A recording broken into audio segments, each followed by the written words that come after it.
Okay, we'll start the recording. Welcome to the second half of Nexus King. We're going to pick up where we left off, which is after the platforms, which is perfect because that's where we are in Prague. So that's very good. So this will set us up for the rest of it, which we should be unlocking and getting to relatively soon. Just as a quick PSA for the raid, we're probably doing our last re-clear until CE, maybe ish, like full re-clear of 6 this next week. So well, actually, sorry, this weekend should be the last one.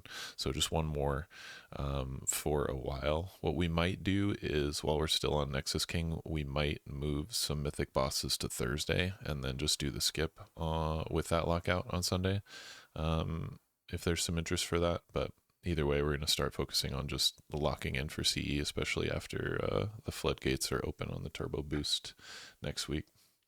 So just a heads up for that. And with that in mind, let me know if there are, some of you have been really good at communicating with me, if there are any bosses that you don't care about, or there's things that you really do care about and want. I'll try to make all of everybody's dreams come true for this weekend's clear, and I'll post the roster tomorrow. So LMK, but that's neither here nor there. Let's talk about Nexus King. So I have this up on the screen because we come back from the platforms, and then we do this beam section again where it does the beams and then the pattern here, and we'll go in and 3 and then gate out, and then it will move into the it'll move into this section here. So it'll move into the DmgAmp phase after that. So for the pattern phase, we actually will know what the pattern's going to be at this point. Can anybody tell me how we know what the pattern's going to be? The opposite of the other one. It's the opposite of the other one that we just did. That's right. Awesome. And that wasn't even Spoomy that answered. Great job, everybody. It's opposite of the other one. So this is the plan. You're going to want to just memorize where you are.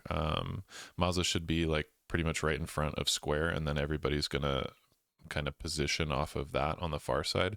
Remember, we're going to be coming from the beam section, so we should be either in the middle or from star. Now, you don't need to get to these positions right away, right? Because these positions are just for the final clause. On Mythic, it adds a behead to every single player in the raid that faces and drags you into the boss. Is pretty thematic. It's pretty cool, but you don't want to overlap it, and you want everybody to have uptime, so everybody has their position around the boss. So kind of get your benchmark. So if I were Avalard, I'd know that I'm like kind of next to War and Dirt, and vice versa. Cha-Cha can position next to Mazza near the square, and Cavill would like queue off of this triangle maybe, and Yerp.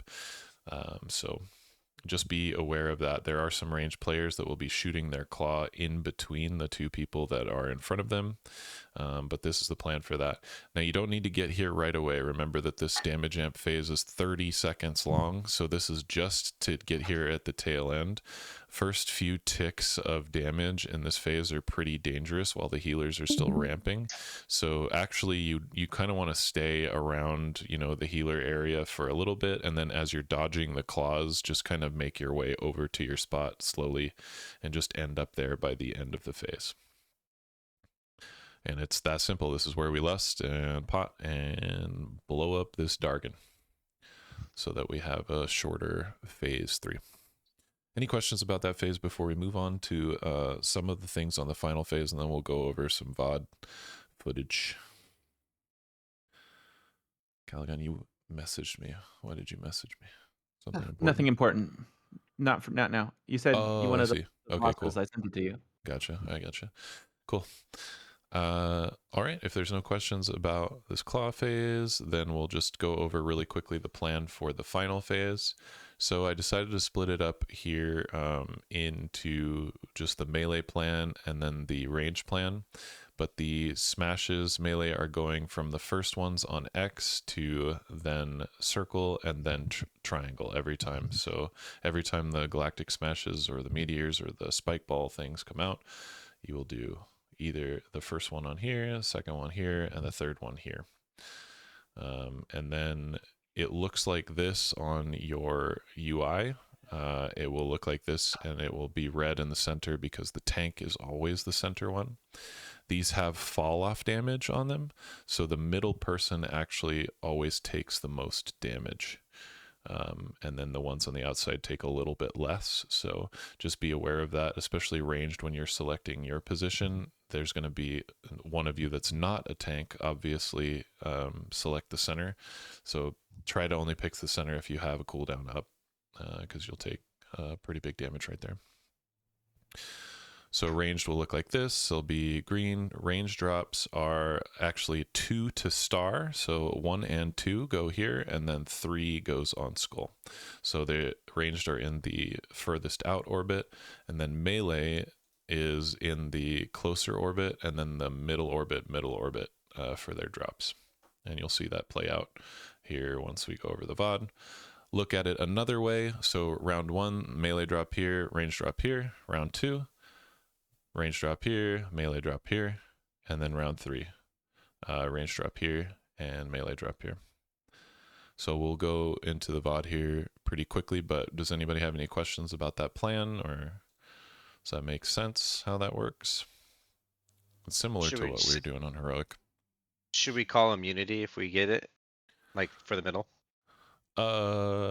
You could, yeah, I mean, you could just assert your dominance. Like if you're planning on immuning it, you could just run right to the star. You can communicate it with body language or voice. It's, yeah, whatever you think is necessary. If you get there early enough, right, you can just take it and reserve it.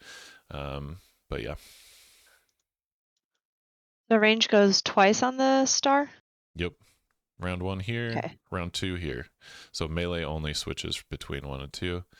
And then, yeah, ranged will go to skull for the final drop as the boss is dying. Yep. Cool. That's how it goes. Is there a specific reason for that? It's where it Yeah. rotates. Yeah, because of the way that it rotates, and then it also negates the suction that happens across the platform. So this will actually suck us from the middle down this way a little bit. And then these are, can I use my nifty thing? Yeah, so these ones here are rotating this way, and then these ones here are rotating this way. And so they kind of like cancel each other out and start sucking us properly. So they'll first suck us here, and then we fight against it, and then we'll end up in the center, but it'll be a safe spot. And then the similarly, it's like designed that way here, and then here it also does something kind of similar where it negates it and sucks us into a safe spot. Do we only shoot the melee ones? Yes. So the melee, when they set up the first drop right here, these are the ones that we always shoot with the Starkiller swings, and we'll go over that later. Yeah, the close ones. And then raid is going to be in front of diamond or on diamond if ranged. Raid should be in the center for the most part. We will get pushed out a little bit as you'll see it when we go over the VOD, but we'll get pushed out from the ring pattern, and then we'll need to cross over the ring pattern in a certain time. But yeah, we'll talk about that in the VOD. But our position is basically around center for the most part, unless we are dropping the smashes. Cool. All right, let's go into the VOD. I've got just some random hunter VOD here. They are coming back from the platforms at this point. So this is what we've seen up to. So imagine we successfully killed the platforms and we are coming back.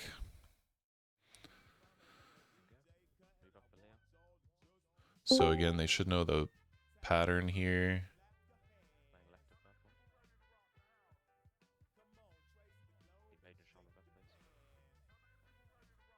They're playing the left of star area.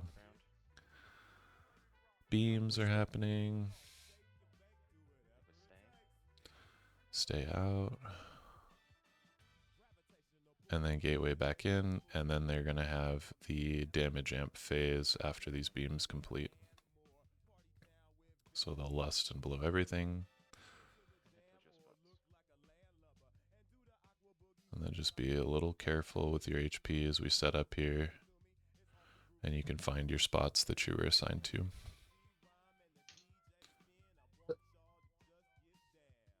And just kind of dodge towards it. We're focusing on doing as much damage to the Void Wing as we can to make the final phase as short as we can make it. So you'll notice King's Hunger is the cast here. And right at the end of the cast, so when this cast hits 0 is when all of these beheads go off. So this is the mythic mechanic. Everybody's got one of the claws from phase 1. Functions exactly the same way. Notice it doesn't point directly at the center, so there is some offset, so you'll need to react a little bit. But basically just don't overlap these, and then we'll be just fine. And also notice there, I think this is a good key point, is that if you're okay with sacrificing just a little bit of uptime, which you should be at this point, if you're scared, you can back up. Like a lot of these players actually backed up to give themselves some more space, right? Notice how they kind of fan out when they back up there, and that's good. So now they are in the final phase. So yeah, you can see the configuration here. Range star, and then range or melee on X is the drop. Dude, I'm sad the guy's not getting drops or procs. No, he's pissed. Okay, so they're dropping this here. Something really, notice the distance here that melee, it's a little hard to see in the corner of the screen, but just bear with me. There's not very much of a gap here on the melee drop. I would prefer to see a little bit more of a gap, maybe something like this in there. So this guy probably should move just a little bit, like a couple of steps to the left, ideally. And I'll go over why that is here in a second. But yeah, just keep that in the back of your mind as we watch the rest of this VOD. Cool, so they get sucked right there and then kind of fight their way towards the middle. And now they're doing rings. So ring dodges, these you can kind of play your own life here. You can go whenever you want to cross. There are some set times, and I do have a weak aura that will count down for you. I believe this one's after 3 and 5 of the rings, so they're at 2 here. And so I will make a call of when to cross, but you can also, if you see an opportunity, just go and just be really decisive as long as you don't hesitate. It's kind of like stepping on an escalator, right? Like as long as you are just, it doesn't really matter when you go, as long as you just commit to it. So like after you see the spikes, just go across. Let's 2, 3, and go across here. And 2, ready, go across here. You should be fine. Okay, so once you cross over, now we've got Star Killer swings. So the important thing about, there's a few things that I want you guys to know about Star Killer swings. These aren't too, they're not too hard to do as long as we set them up properly and you understand the weak aura and how it works. So first things first, if you notice the direction that these things are going, so the let me see if I can draw it here. So the stars are rotating this way, right? So that means tanks, especially, I want you to take note of this. The tail, or the final one, is over here. It's this one. So that's the end one. You want the boss's back to be facing the tail. So the one in the back of the 3. That is because it'll drop these spirits off of his back that do the Star Killer swing on the raid, and it becomes an open spot over there. So, you know, the spirits are actually being dropped right here and right here, but since these are moving out of the way to the left, this will all be open, and it'll be perfect because they can aim it. If you drop in front, right, and then the stars roll over them, you can't really aim them at the star when they're inside of the star, if that makes sense. So it's much clearer right after we dodge over rings, make sure whichever tank is tanking, and I think you guys will alternate, whichever tank is tanking at the time, make sure that the boss's back is towards the tail star of the three that are close. So that sets that up. And okay, so now the Star Killer swings have spawned. The one off the boss is always on the tank. Tank always takes middle and shoots the middle one. This is consistent with the drop as well, but tank will shoot that middle one, and then the other two players will get assigned a star to shoot at. And unfortunately for us, it will tell you either left or right.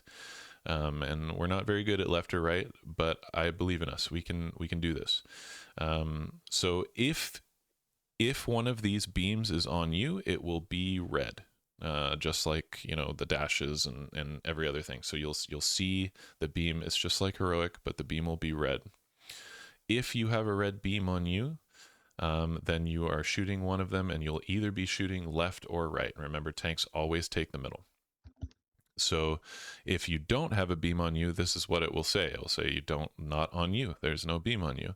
So you just want to move out of the way. Don't be in the lines of these Star Killer swings is your job.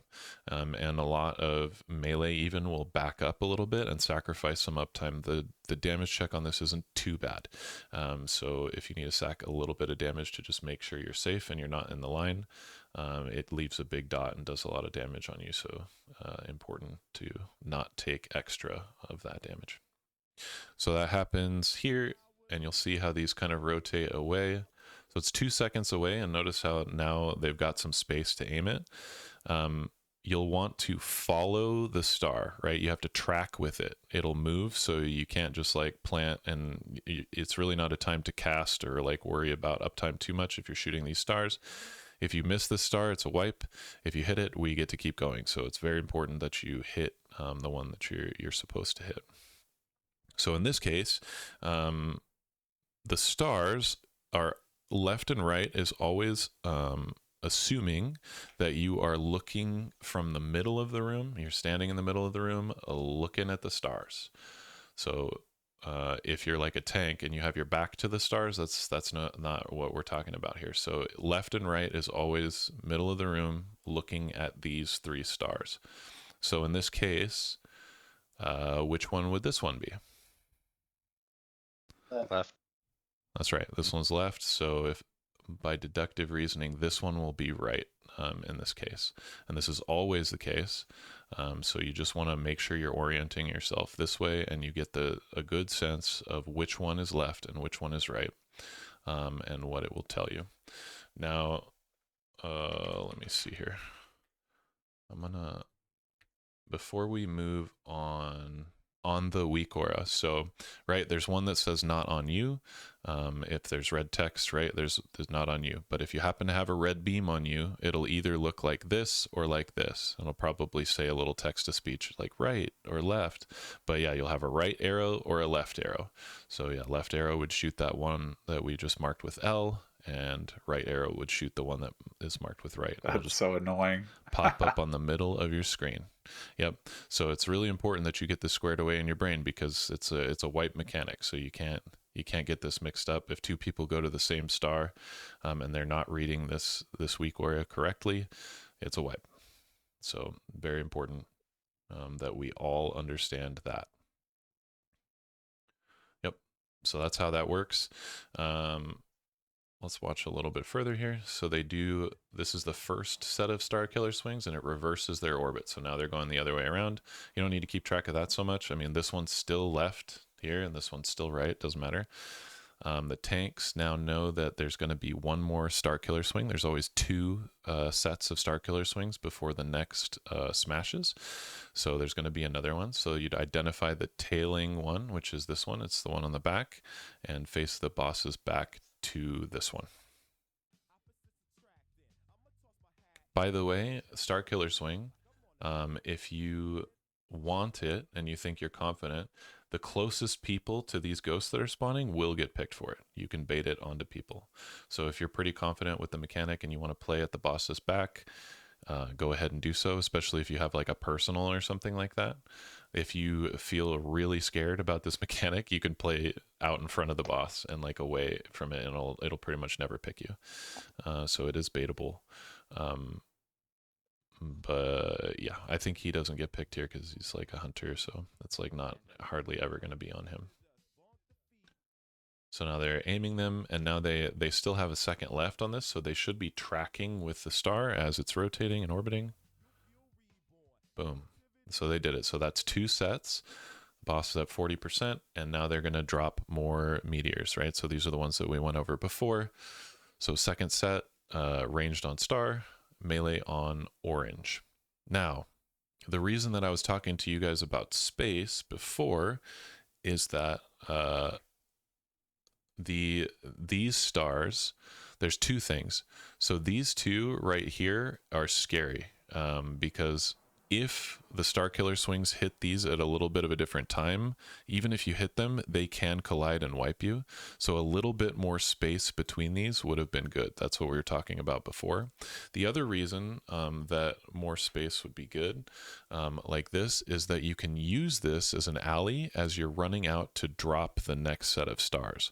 If these are all together and there's no space here, this isn't here, then you have to run all the way around the set of stars, which is possible, but not as clean, and some classes will struggle. So a little bit of space in this alleyway is like really good. Obviously they killed it on this pole, so this didn't wipe them, but it can wipe you.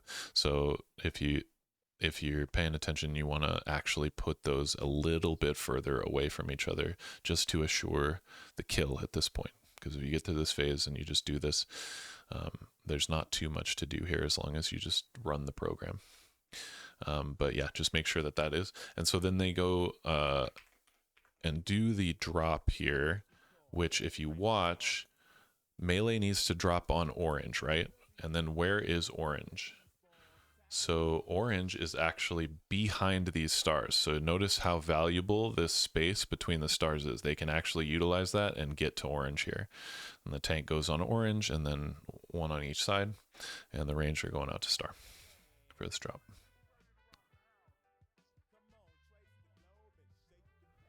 So this one moves on 5 and 4, I believe. So 1, 2, 3, ready. And he crosses early. You can go here though. It's fine. Yep, just play whatever you need to do to cross over.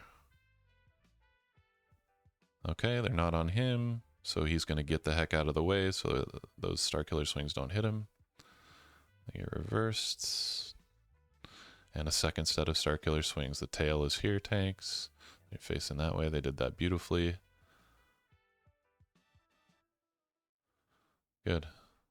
And they're all on different stars. That's good.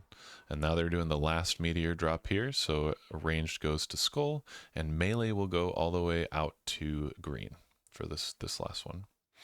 The ranged always gets the meteor assignment just a little bit earlier, like 3 seconds earlier. And then melee will all get assigned, like it's like at 11 seconds left, and then melee get assigned at 8 seconds left. So melee are assigned here with the light pink ones, and ranged are on the dark ones. They're going out and making this drop. Then they get sucked, fight the suck a little bit towards the center.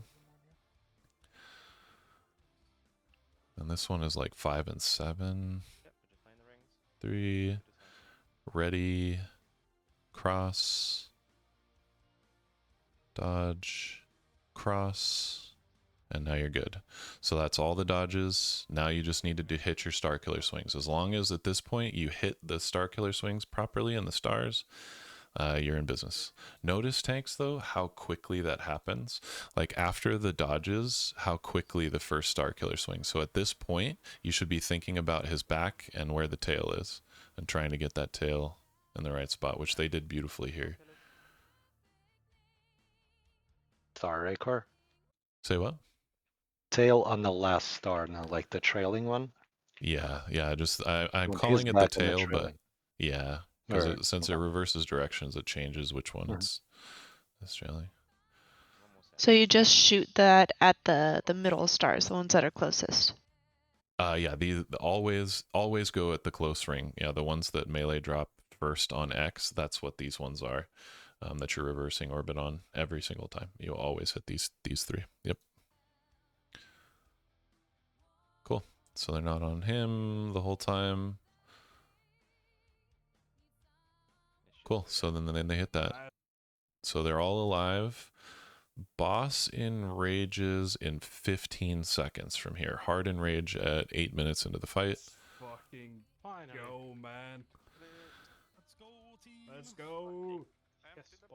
It's actually they're celebrating here, but it's actually not that free for them because their dam's a little lower. He starts casting the hard enrage right there. They barely kill it. By the way,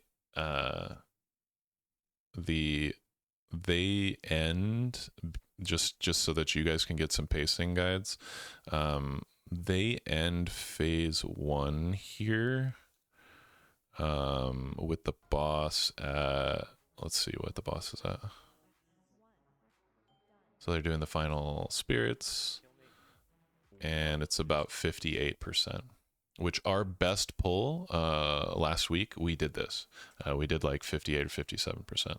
So we're basically barely on track to hit the enrage with our current damage, which is okay. That'll improve week over week and as pulls go on. So we're still on track for not hitting that enrage. Maybe even with a death, we can do that just fine.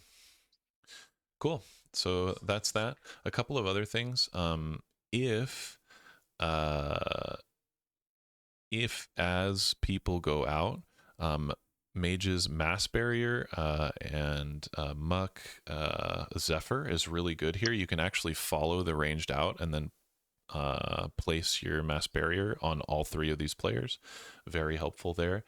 We actually have raid cooldowns planned for these. And so yeah, we've got like a Zephyr here and we've got a Mass Barrier here. So that's what those are planned for. If you position out there with these people, even if it's not on you, and then press the Mass Barrier, you actually can help them out quite a bit. Melee is just generally tankier anyway, and within range of heals, so they don't need that as much. But that's just a little trick there. Cool.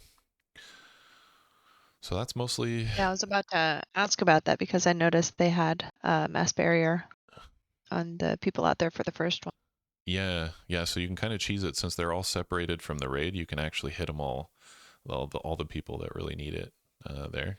So it's definitely something to take advantage of if you're thinking about it and you're in the moment. You're present there. Star, skull, and it goes X, circle, triangle for melee. All right. Any questions about how that's supposed to go? Any questions about the plan? I got or a the quick VOD? question about the second beam phase. Second beams, yeah. So if we set up on star for the first one, does that guarantee that the second one is like off to the left of star? Yes. In these, okay. Yes. So So I have to move the gateway on the second one. Okay. That's correct. Yeah. So the second one will always be different in every way that it can be to the first one. It'll use up the other space, and so if it we get will it use off up to the the left other on the pattern. first one, then the second one is on star. That's correct. Yeah. Okay. And vice versa. And yeah, if we're chilling on the second one and gating in on the first one, then we're going to be running in on the second one and then gating out on the second one. It will always be vice versa. Yeah. As long as you can remember that. Some people have a hard time when by the time we do the platforms and come back, like, wait, what did we do? So, but yeah, somebody in the raid will remember. Have to remember I'm sure. that I have to move the gate to whichever one we didn't do. So True. Yeah. Thanks for doing that. By the way, you're saving all the priests. Those poor immobile priests. Yeah. What would they do without warlocks All and right. evokers? I'm getting the sense there's no equestrians, so I'll wrap it up here. Thanks for the good work tonight, guys. Thanks for your attendance, your attention, everything that you do. I appreciate you all immensely. Thanks, Cole. Thank you. Thanks, Score. Have a good night, guys. Night. Thank you.